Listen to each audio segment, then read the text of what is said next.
The Indian senior citizen, dying rich but not living rich. Most of the things apply to Asians overall, but of course there are exceptions everywhere.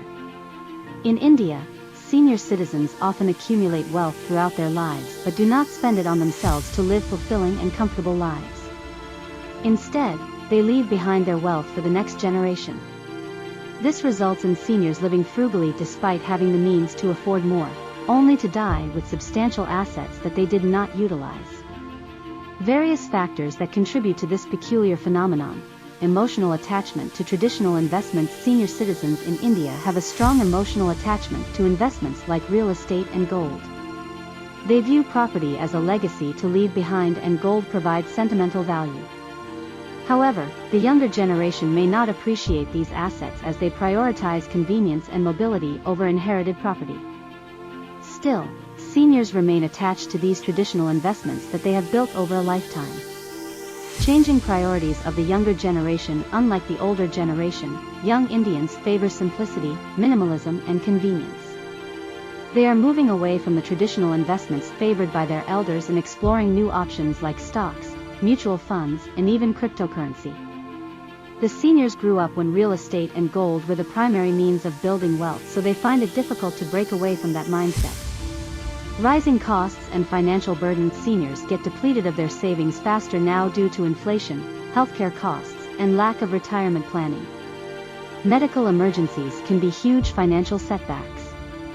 They also feel obligated to financially support their children's education, weddings, down payments, etc. This leaves limited resources for themselves to enjoy the luxuries they can actually afford. The tendency to live economically. Seniors have a tendency to live frugally and avoid extravagances even if they can afford them.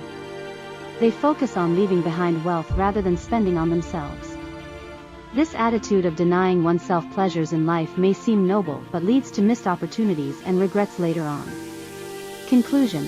Key takeaways: Indian seniors must balance their emotional investments in real estate and gold with self-care and fulfilling their own wishes. They should break the cycle of living minimally just to leave an inheritance. Their own happiness should be prioritized. They can diversify into investments like stocks, mutual funds, and fixed deposits that provide a regular income stream to maintain their lifestyle. Free themselves from the emotional attachment to legacy assets and focus on enjoyment, hobbies, and spending time with loved ones. Rising costs need to be accounted for so their savings are not depleted faster than expected. Retirement planning is key. Be judicious in supporting grown children financially. Balance their needs and seniors' own dreams. Embrace changing times and avoid regrets by indulging in experiences that make retirement truly enjoyable. By indulging themselves more, seniors can set an example that life is to be enjoyed. Financial prudence shouldn't mean denying oneself. The key takeaway is that Indian seniors should indulge in more experiences that bring them joy, spend on themselves, and live a truly rich, fulfilling life instead of just accumulating wealth for the future generations. With some prudent planning, they can continue their lifestyle and also leave behind assets. But emotional investments should be balanced with personal happiness.